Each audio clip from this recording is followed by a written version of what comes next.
लेकिन राज कैसे आएगा इसका तरीका आपको बता देता हूं। राज ऐसे आएगा, जिन्होंने पहले काम किया, हमारे लोगों को मैं सुनता हूं कहते हैं पिछड़े वर्ग के जो लोग हैं वो तैयार नहीं है बहुजन भाईचारे के लिए। ये बात बार बार कही जाती है कि पिछड़े वर्ग के लोग तैयार नहीं। मैं आपको सच बताना चाहता हूं, सच क्या है। सच ये है, और आप इस बात को मेरी सुनोगे, कि पहले दलित समाज के लोगों को पढ़ा के अपने पैरों पे खड़े करके किताबें लिख के अपनी लड़ाई लड़ने के लिए सबसे पहले जो अगर शुरुआत किसी ने की, गुलाम भारत में अंग्रेजों के गुलाम जब हम थे तो वो राष्ट्रपिता ज्योतिबा फूले ने की, जो पिछड़े समाज से आते हैं। उन्हीं को बाबा साहब अम्बेडकर ने अपना गुरु माना। बाबा साहब 91 में पैदा हुए और ज्योतिबा फूले 1890 में चले गए। उन्होंने अपना सारा जीवन इस समाज को पैरों पर खड़ा होने के लिए दिल लगाया, क्योंकि बाबा साहब ने भी अपने नारे में कहा शिक्षित बनो। भाई चारों लोग डिस्टर्ब कर रहे हो, खौंची भर के बिठा लो, बिठा लो। फिर छत्रपति साहू जी महाराज को याद करो, जिन्होंने बाबा साहब को बाबा साहब बनाने में योगदान किया, उनकी प्रेस के लिए पैसा दिया। वो हमारे पिछड़े समाज के इतने बड़े नेता थे। राजा होते उन्होंने समाज से कहा कि डॉक्टर अंबेडकर आपके समाज के सच्चे नेता, इनका साथ दो। आप ये बताओ, वो भी पिछड़े समाज के थे। पेरियारी रामास्वामी नायकर वो भी पिछड़े समाज के थे। नारायण गुरु वो भी पिछड़े समाज के थे।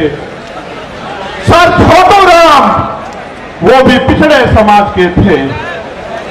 बाबू जगदेव प्रसाद कुशवाहा वो भी पिछड़े समाज के थे। जननायक कपूरी ठाकुर वो भी पिछड़े समाज के थे। महामना रामस्वरूप वर्मा वो भी पिछड़े समाज के थे। और जिन्होंने देश की आजादी में योगदान दिया, चाहे शहीद आजम भगत सिंह रहे हो या कोतवाल धन सिंह गुजर रहे हो, शहीद उधम सिंह रहे हो, करतार सिंह सराभा रहे हो, वो भी इसी वंचित पिछड़े समाज के थे। उन्होंने अपना काम कर दिया। अगर आप चाहते हो कि बहुजन एकता बढ़े, अब आपकी जिम्मेदारी है कि आप उनको जाके बहुजन आंदोलन को समझाने का काम करो। जैसे पहले उन्होंने घर घर जाके आपको समझाने का काम किया, ऐसे आप भी जो है अब घर घर जाके उनको समझाने का काम करो। पहले लल्ले यादव जी पिछड़े समाज से थे, ये बात मैंने आपको इसलिए बताई। आप ये सोचते हो कि वो गलत है, नहीं, कुछ गलतियां हुई है, उसकी वजह से दिक्कत आ रही है। वरना पिछड़ा समाज भी ब्राह्मणवाद मनोवाद का सबसे बड़ा जो है विरोधी बैठा है, और ये बात उन्होंने 19 के दशक में करके भी दिखाई है। ठीक है। दूसरा, अगर आपको और आगे बात को बढ़ाना तो अपने पराये में फर्क समझना पड़ेगा। जब सब लोगों ने रास्ते बंद कर दिए और कहा बाबा साहब अम्बेडकर, खिड़कियां तो, दरवाजे तो बहुत दूर, खिड़कियां भी बंद कर देंगे, घुसने नहीं देंगे संविधान सभा में, तब उनको खुलना ढाका से की खुलना सीट से जिताकर कॉन्स्टिट्यूशन असेंबली में भेजने वाले लोग वो मुस्लिम समाज के थे। उन्होंने भी अपना जो है पहले हक अदा किया। संसद में बाबा साहब, कॉन्स्टिट्यूशन असेंबली में बाबा साहब गए, तब जाके संविधान लिखने का मौका मिला, तब जाके आपको हक अधिकार मिले। आज वो लोग आपकी तरफ देख रहे हैं कि भाई हमने तो समय समय पे अपना काम किया, हमारे लिए कौन लड़ेगा। इसलिए मैं सीए एनपीआर एनआरसी के आंदोलन में मिल गया, और इसलिए मैं आपसे कह रहा हूं, आपको समझना पड़ेगा कि आपका अपना कौन है और आपका दुश्मन कौन है। अभी मंच पे तमाम पार्टियों के नेता बैठे थे, उनको पार्लियामेंट जाना था, हमारे आरजेडी के नेता बैठे थे। मैं उनसे कहता, अगर वो होते कि भाई मैं आपका बहुत सम्मान करता हूं, आपकी पार्टी का बड़ा सम्मान करता हूं, लेकिन आपके राज में हमारे लोगों की खाल उतारी जा रही है, आपके यहाँ आयोग नहीं बना हुआ, भाई आप भी कुछ करके दिखाओ। दूसरों को गाली देने से काम नहीं चलेगा। उनके यहाँ SC आयोग नहीं है, महिला आयोग नहीं है, उनके यहाँ राकेश पासवान की हत्या कर दी जाती है, आरोपी गिरफ्तार नहीं होते। मुझे उनसे भी कहना था, लेकिन समय कमी से चले गए। हमारे कांग्रेस के नेता भी बहुत सम्मानित साथी भाई आए थे, मैं उनका भी बड़ा सम्मान करता हूं। भाई बात बंद कर लूं, ये इसको देखना, मैं उनसे भी पूछता कि भाई मैं आपके सीनियर नेताओं का भी वो लड़ रहे हैं सम्मान करता हूं, लेकिन जब आपके यहाँ इंदर मेघवाल, जितेंद्र मेघवाल, जब आपके यहाँ ओम प्रकाश नगर, जोधपुर की बिटिया, जेएनयू के स्कूल की बच्ची, जब उनके साथ अन्याय होता है तो भाई आप भी कुछ करके दिखाओ। सिर्फ गाली देने से काम नहीं चलने का कि दूसरी सरकार खराब है। आपके राज में भी बहुत कुछ भला नहीं हो रहा है। इसलिए मेरा स्पष्ट संदेश है कि जब तक आपकी अपनी ताकत नहीं बनेगी, आपको कोई पूछने वाला नहीं है। मेरी बात को याद रखना। किसी के पीछे खड़े होने के लिए नहीं कह रहा हूं आपको, मैं आपको पूछ बनाने के लिए नहीं कह रहा हूं, मैं आपको मूछ की लड़ाई लड़ने के लिए कह रहा हूं कि अपना होका अपना मरोड़, और मन आया तो पिया नहीं दिया फोड़। ठीक है, अपनी ताकत बनाओ। जब आपका विधायक जीतेगा, जब आपका एमपी जीतेगा, आपका व्यक्ति सदन में होगा, फिर अगर अन्याय अत्याचार होगा तो फिर हम हिसाब करेंगे। हमारा एक अम्बेडकरवादी सदन को चलने नहीं देगा, चाहे सदन ये वाला हो या विधानसभाओं के सदन है। तो सारी बात मैंने आपको बता दी। मैंने आपको इसलिए बुलाया कि मेरा जो गिरता हौसला, जो गिर नहीं सकता, आप जानते हो, लेकिन मैं आपसे पूछ लूं, क्योंकि कहते हैं पुनर्जन्म होता है, मैं तो मानता नहीं, लेकिन सच ये है कि जब वो गोली चली थी, मैं ईमानदारी से कह रहा हूं, मैंने अधिकारी को फोन करके कहा कि गोली तो लगी है, लेकिन लगी कहां ये पता नहीं भाई। और पिछला जन्म भी, जीवन भी आपके लिए था एक खतरा, और ये जीवन भी आपके लिए, ये ऐलान करने के लिए आपको बुलाया। दूसरा, सीबीआई जांच क्यों जरूरी है ये भी सुन लो। जो लोग ये कह रहे थे सुरक्षा के लिए गोली चलवाई या वो करा, तमाशा बना रहे थे, उनको आदत है मुझे नीचा दिखाने की, आदत है उनको, क्योंकि उन पे ये गरीब का बेटा पच नहीं रहा भाई, ये कमेरी माँ का बेटा पच नहीं रहा उन पे।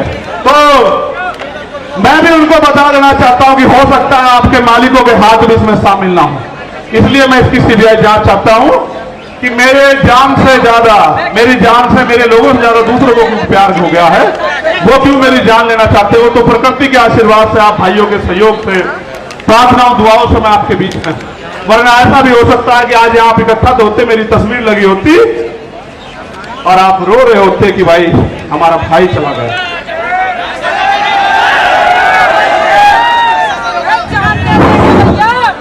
मैं जानता हूं कैसे कैसे उधार पैसे लेकर आए होंगे, और आने जाने के बाद जब खबर आएगी क्या आपका कोई और मुसीबत ना पड़ जाए, लेकिन जब आप अपनी जगह से नहीं हिलते तो फिर मेरे साथ कोई मुसीबत आ जाए, मुझे भी हिलने का मेरा मन नहीं करता। आप बताओ कैसे छोड़ दूं, आपके हाथ कैसे छोड़ूं, आप बताओ कैसे छोड़ूं आपके हाथ, जिन्होंने मेरे लिए दिन रात नहीं देखा, आंधी तूफान नहीं देखा, गर्मी नहीं देखी, बारिश नहीं देखी, कोई भी मुसीबत नहीं देखी, भूख प्यास, उनका हाथ कैसे छोड़ दूं, उस समाज का हाथ कैसे छोड़ दूं, कैसे डर के घर में बैठ जाऊं, कैसे सीना तान के आपका खून होके बाहर ना हो। इसलिए यहां मैदान में हूं, ये मैं समझना डर गया हूं, जिस दिन डर गया फिर समझना कि मर गया हूं। जब तक जिंदा हूं पूरी ताकत से इस लड़ाई को लड़ूंगा। दिल्ली के भी बहुत साथी आए, मध्य प्रदेश के बहुत साथी आए, 22-23 स्टेट से साथी आए, थोड़े थोड़े अपना अपना प्रतिनिधित्व करने के लिए। 2-2 हजार किलोमीटर से लोग आए, उड़ीसा से आए, झारखंड से आए, तेलंगाना से आए, कर्नाटका से आए, त्रिपुरा से आए, असम से आए, बंगाल से आए, बिहार से आए, राजस्थान से आए, कश्मीर से आए, पंजाब से आए, हरियाणा से आए, यूपी से आए। यूपी वालों का तो खून हो, तो भाई खून तो सभी का हो, वो ज्यादा मेहनत कर रहे हैं आजकल। तो मैं आपके आगे ज्ञापन पढ़ता हूं, आप ज्ञापन को गौर से पढ़ ले, सुन लेना एक बार, बहुत महत्वपूर्ण है ये ज्ञापन। और ये ज्ञापन इसलिए जरूरी है कि एक छोटी सी मांग इसमें मुझसे जुड़ी हुई है, लेकिन बाकी मांग बहुत मुझसे जुड़ी हुई नहीं है, समाज से जुड़ी हुई है। भाई चंद्रशेखर तो अकेला आदमी मर जाएगा, लेकिन इस समाज के साथ जो न्याय हो रहा है उसका हिसाब तो करना पड़ेगा ना, ये उसका हिसाब नहीं करने के। क्या हम इस देश में, आप बताओ, मरने के लिए पैदा हुए हो? मणिपुर की बच्चियां याद हैं? देखो हमारे साथ तो शोषितों के साथ ये सदियों से होता आया, वीडियो भले ही वायरल ना होती हो, लेकिन होता तो आया है। लेकिन अब ये बंद होना चाहिए नहीं होना चाहिए, आप बताओ। तो मैं आपके आगे ज्ञापन पढ़ूंगा। आखिरी मांग जो है वो राष्ट्रीय अध्यक्ष जी पढ़ेंगे। जो ज्ञापन है उस पर गौर कर लो। मीडिया के साथी भी ज्ञापन चला देना भाई। भाई कान से सुन लो।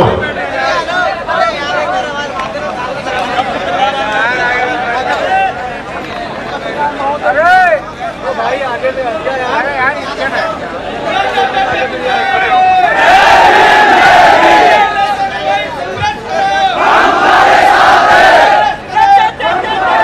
बाकी बोलो, ये गौर सुनो। जय भीम के नारे तो बहुत दिन से लगा रहे हो, ये सुनो, इसी में है सब कुछ। निवेदन करना राष्ट्रपति जी के नाम ज्ञापन है, क्योंकि प्रधानमंत्री जी से उम्मीद खत्म हो गई है। प्रधानमंत्री जी तो उनका भी नहीं लड़ पा रहे लड़ाई जिनको सरकार बनाए। भाई बैठ जाओ। अरे मैं तुम्हें नेता बनाना चाहता हूं, तुम पत्रकार बनना चाह रहे हो, फोटोग्राफर बनना चाह रहे हो। बैठो यार, क्या कर रहे हो तुम? बैठ जाओ यार, ये कोई बात ठीक नहीं। इतनी बार मैंने कभी नहीं कहा आज तक समय, आज तक का रिकॉर्ड है, मैंने इतनी बार कभी निवेदन नहीं किया। आप जानते हो नहीं जानते हो? सुनो मेरी बात पे गौर करो, आप मत बोलो बस कोई भी। निवेदन करना है कि स्वतंत्र भारत के संविधान में समस्त नागरिकों को समानता, स्वतंत्रता और न्याय हेतु मौलिक अधिकार प्रदान किए गए हैं।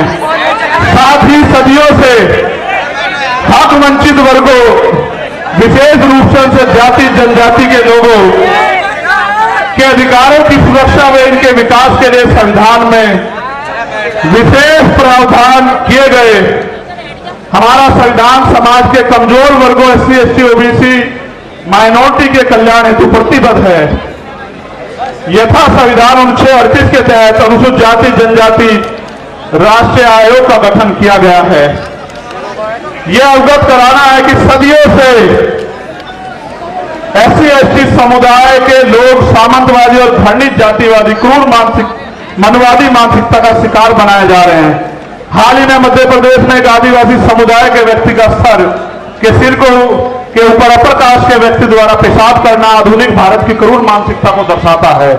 इसी प्रकार पिछले कुछ वर्षों में देश के राज्यों में समाज के इन कमजोर वर्गों के लिए चैलेंज करके सुनिश्चित हत्याएं की जा रही हैं, जिसमें प्रमुख घटनाएं हैं शोधार्थी छात्र रोहित वेमुला की हत्या, वरिष्ठ पत्रकार गौरी लंकेर की हत्या, मनीषा वाल्मीकि की हत्या, जितेंद्र मेघवाल की हत्या, इंद्र मेघवाल की हत्या, रमन वाल्मीकि की हत्या, भाई आकाश गुर्जर की हत्या जो उत्तर प्रदेश पुलिस द्वारा गोली मारकर की गई। इन घटनाओं से ऐसा प्रतीत होता है कि देश भारत के संविधान से नहीं बल्कि देश का शासन प्रशासन मनोविधान से संचालित हो रहा है। समाज के कमजोर वर्गों के खिलाफ आए दिन सुनियोजित हिंसा, हत्याओं तथा मॉब लिंचिंग घटनाओं का ग्राफ लगातार बढ़ता जा रहा है। एनसीआरबी की रिपोर्ट इसका सरकारी सबूत है।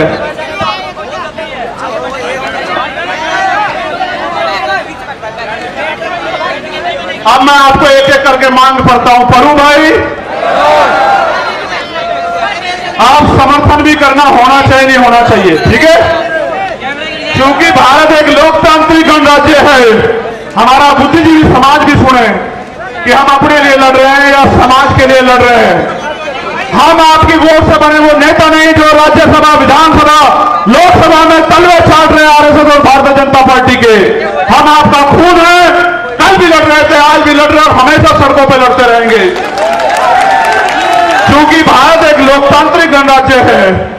देश में 85% लोग SC, ST, OBC व अल्पसंख्यक समुदाय के हैं, जबकि हाई जुडिशरी अर्थात सुप्रीम कोर्ट व हाई कोर्ट में इन वर्गों का समुचित प्रतिनिधित्व नहीं है। इसके लिए इन वर्गों के जजों की समानुपातिक आरक्षण के तहत नियुक्ति सुनिश्चित की जाए। और इसका एक उदाहरण बता देता हूं। यूपी HDS में पिछले 10 साल में दलित समाज का एक भी बच्चा भर्ती नहीं हुआ। आप चेक करा लेना। उन्होंने एक षड्यंत्र कर रखा है, हम उनको हरा देते हैं कंपटीशन में, इंटरव्यू में वो हमें हरा देते हैं।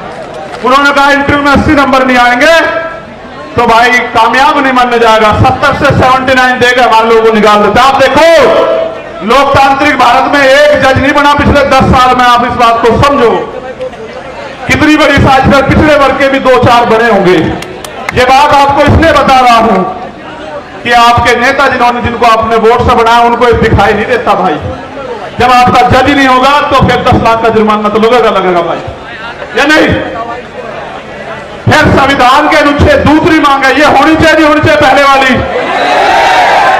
संविधान के अनुच्छेद 38 के तहत गठित राष्ट्रीय अनुसूचित जाति जनजाति आयोग को एक संवैधानिक संस्था है।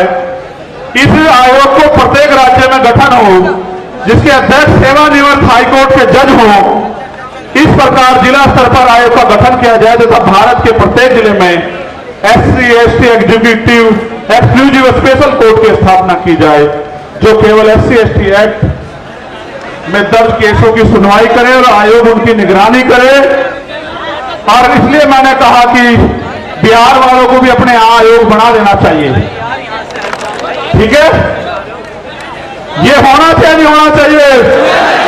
ठीक है, बहुत अच्छे।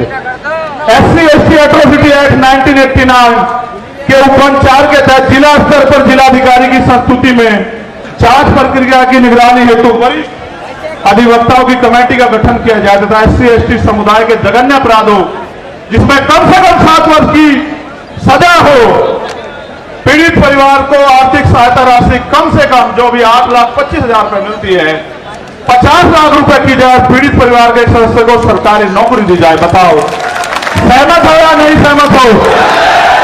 भाई मंच के लोग हाथ नहीं उठा रहे हो तो हम एक तरफ हो गए। चलो आगे बढ़ो। SC/ST वर्ग के अधिकारी कर्मचारियों का उच्च पदों पर SC/ST OBC वर्ग के अधिकारियों कर्मचारियों का उच्च पदों पर समुचित प्रतिनिधित्व हेतु प्रमोशन में रिजर्वेशन का प्रावधान किया जाए तथा इन वर्गों का बैकलॉग कोटा पूर्ण करने के लिए विशेष भर्ती अभियान चला जाए। हमारे बहुत सारे अधिकारी कर्मचारी आए हैं, आप भले धीमे धीमे हमारे साथ खड़े हो रहे हो, हम आपके साथ खड़े हैं। प्रमोशन में रिजर्वेशन SC/ST OBC को लागू करवा कर देंगे इस देश में, याद रखियो।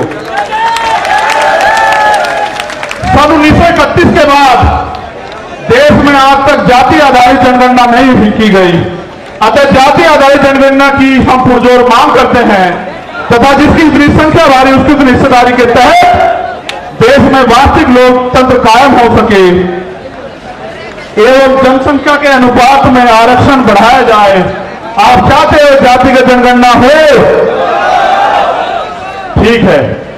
यह है कि सरकारी उपक्रमों तथा संस्थानों का निजीकरण संविधान की लोक कल्याणकारी राज्य की अवधारणा खिलाफ है, क्योंकि यह सरकारी नौकरियों में आरक्षण को समाप्त करने की साजिश है। अतः निजीकरण पर तत्काल प्रभाव से रोक लगाई जाए। आप इस पर सहमत हो?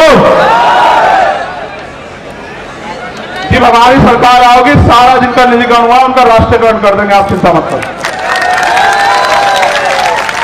केंद्र और राज्य सरकार के सभी कर्मचारियों के लिए पुरानी पेंशन लागू की जाए।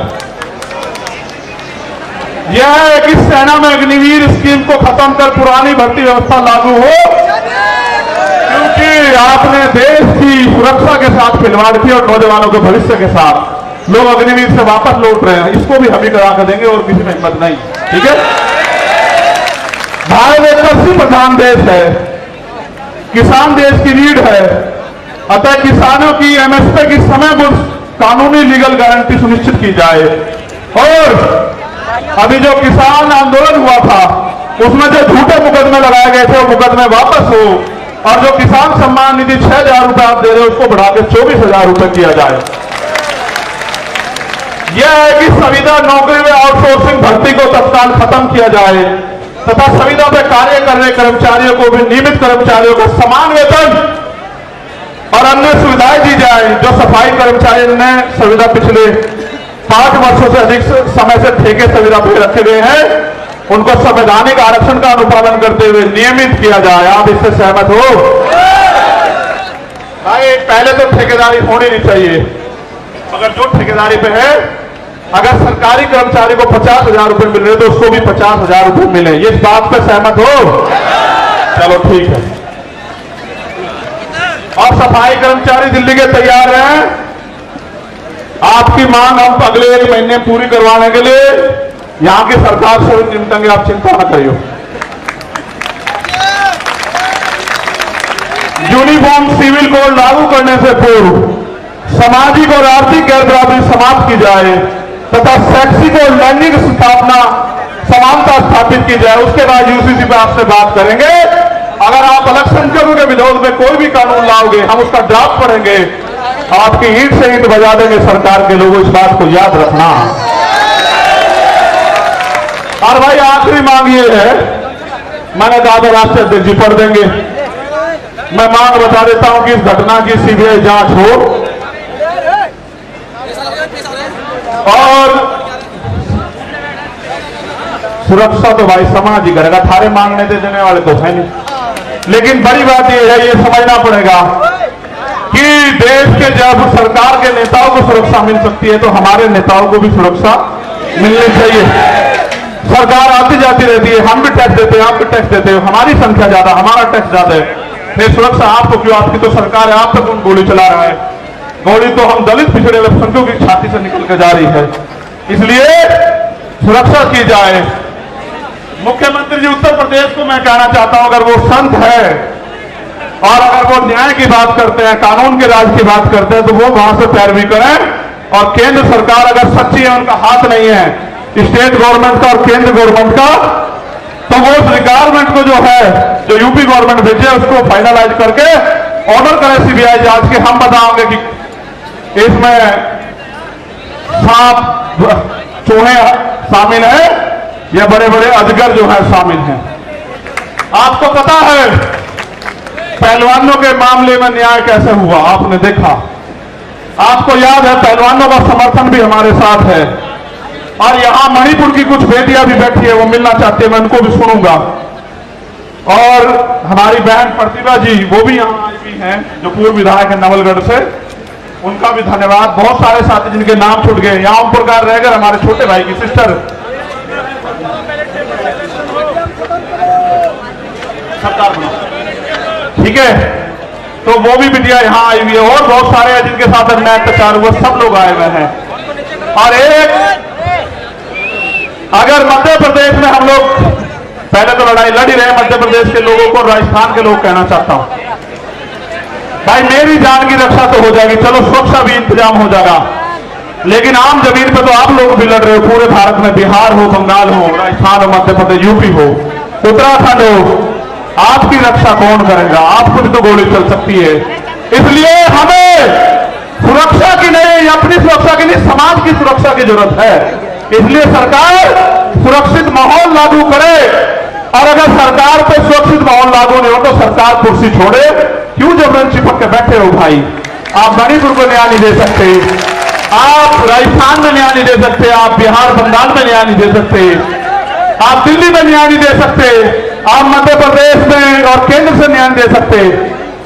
तो भाई हम अपने लोगों को ये कहना चाहते हैं आप सब लोगों के सहयोग से कि राजस्थान के लोग मेहनत करने पे आ जाओ, मध्य प्रदेश के लोग मेहनत करने पे आ जाओ, छत्तीसगढ़ के।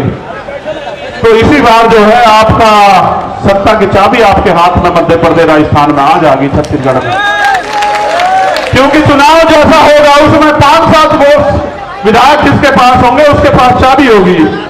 और हम काम करने वाले लोगों को लड़ा रहे हैं, तो हमारा विधायक जो है हो सकता है वो चीफ मिनिस्टर बन जाए या डिप्टी चीफ मिनिस्टर बन जाए, आपकी सरकार में हिस्सेदारी हो जाए। इसलिए आपसे कहूंगा मध्य प्रदेश राजस्थान के लोग ज्यादा काम करें और आप यहां आए पुणे।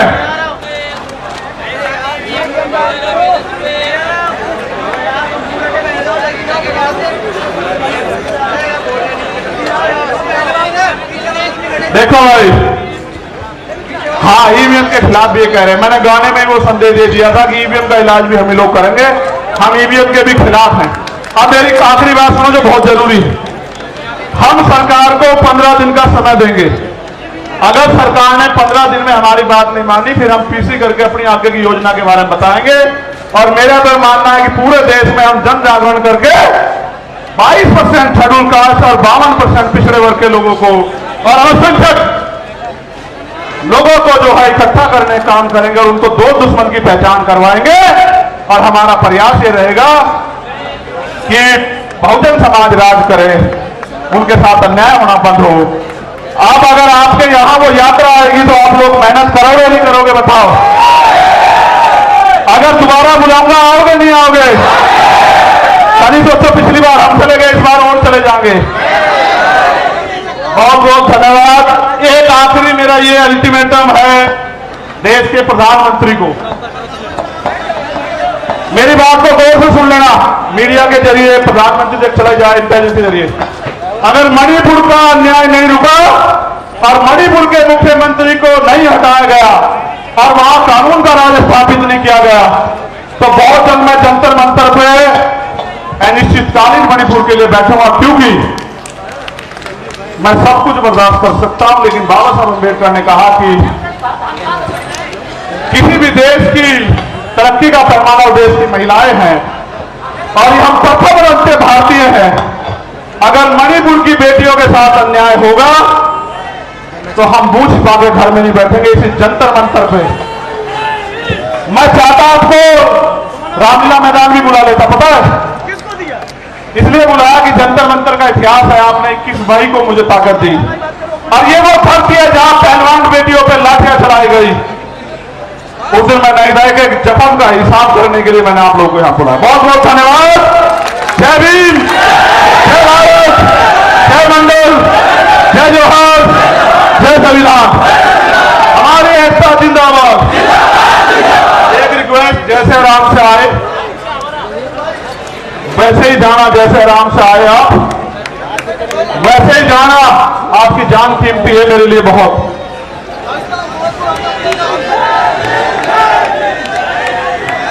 जो जैसे आए ऐसे ही जाना। आपने देश को बता दिया कि भीम आर्मी आजाद समाज पार्टी झुकेगी। धन्यवाद।